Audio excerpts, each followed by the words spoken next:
आजच डाउनलोड करा आणि तुमच्या आवडत्या मालिकांचा आनंद लुटा।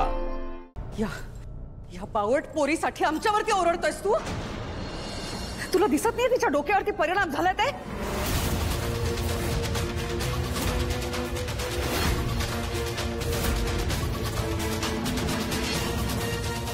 आणि अथर्व, मी जर का तिला हॉस्पिटलला पाठवलं नसतं आणि वेदा बरोबर काही वेडवाकडे झालं असं म्हणजे या सगळ्यांवर ओरडण्याआधी ना तू माझ्याशी बोल, कारण तिला हॉस्पिटलमध्ये पाठवण्याचा निर्णय माझा होता। आई, मी पण तेच बोलतोय।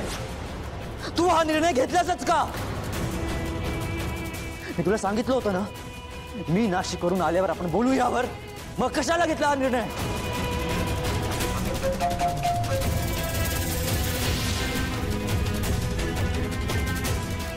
मग काय बिघडलं त्यात अथर्व?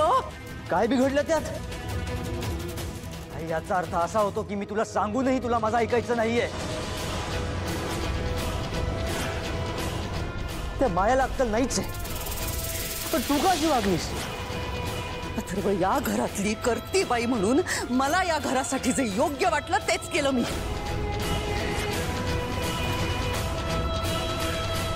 आई, घराचे कॉमन डिसिजन्स आणि कोणाच्या आयुष्याचे पर्सनल डिसिजन्स यात फरक असतो। हो का रे? आता मीरा या घरातली नाहीये? आहे ना, पण म्हणून तू तिच्या आयुष्याचा असा पर्सनल डिसिजन एकटी नाही घेऊ शकत।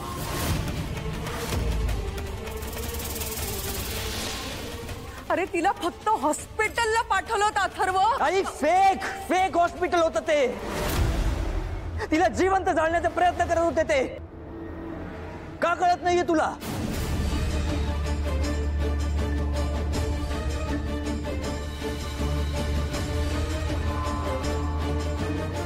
ते असं का करत होते ह्याचा शोध लावेन मी, असं सोडणार नाहीये त्यांना। अथर्व, आई, इतर वेळी हजार चौकशा करून निर्णय घेणारी तू, आता काय झालं तुला? वेदाचे बाबा, हे बघा, तुम्ही शांत व्हा ना।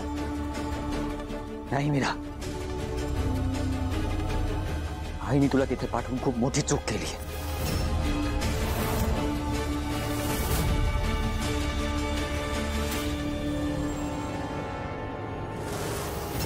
तुला मी चुकीची वाटते?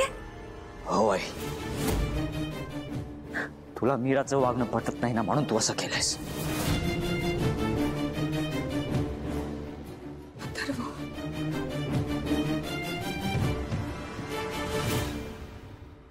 दादा, अरे दादा, काय बोलतोयस तू? आईला काय माहित ते हॉस्पिटल कसं होतं ते? माहित नव्हतं ना? माहित नव्हतं ना? मग घाई कशाला केली? हा, मीराला जर खरंच ट्रीटमेंटची गरज होती तर मी आल्यानंतर सुद्धा ती करता आली असती ना। मी घेऊन गेलो असतो तिला हॉस्पिटलमध्ये, पण नाही।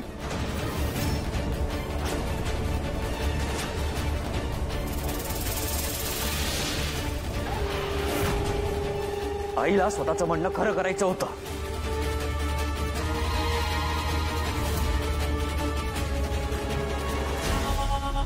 वेदाचे बाबा, हे बघा, आई साहेब मुद्दामून असं नाही करणार।